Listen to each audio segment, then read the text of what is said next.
As a member of the Josh Abbott Band, which performed Sunday afternoon on the main stage of the Route 91 Harvest Festival in Las Vegas, Caleb Keeter was a first-hand witness to the largest mass shooting in American history that happened later that night. At least 58 people died, and more than 500 have varying degrees after a shooter identified as Stephen Paddock opened fire from the 32nd floor of the Mandalay Bay Resort across the boulevard from the music festival.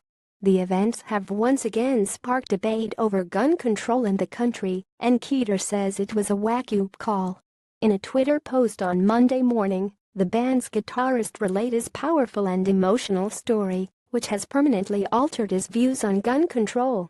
"I've been a proponent of the Second Amendment my entire life. Until the events of last night," he wrote. "I cannot express how wrong I was. We actually have members of our crew with concealed handgun license and legal firearms on the bus. They were useless. We couldn't touch them for fear police might think that we were part of the massacre and shoot us." A small group or one man laid waste to a city with dedicated, fearless police officers desperately trying to help because of access to an insane amount of firepower.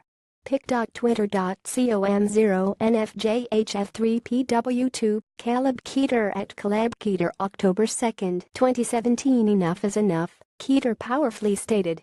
He goes on to describe the fear he experienced and how the horrific situation on the ground permanently altered his stance on the issue, writing, "My parents and the love of my life a goodbye last night and a living will, because I felt like I wasn't going to live through the night, was enough for me to realize that this is completely and totally out of hand.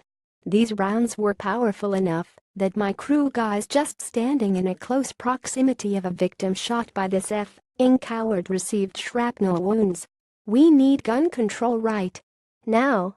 Sarah Cosgetti Images. Keeter concludes admitting remorse for not coming to this realization sooner and that it took a threat of his own safety to change his mind.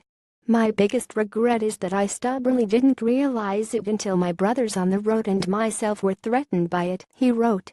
"We are unbelievably fortunate to not be among the number of victims killed or seriously wounded by this maniac." He later followed up with another message of solidarity, saying, "That being said, I'll not live in fear of anyone. We will regroup, we'll come back, and we'll rock your f***ing faces off. Bet on it. That being said, I'll not live in fear of anyone. We will regroup, we'll come back, and we'll rock your fucking faces off. Bet on it." Caleb Keeter @Caleb Keeter October 2, 2017.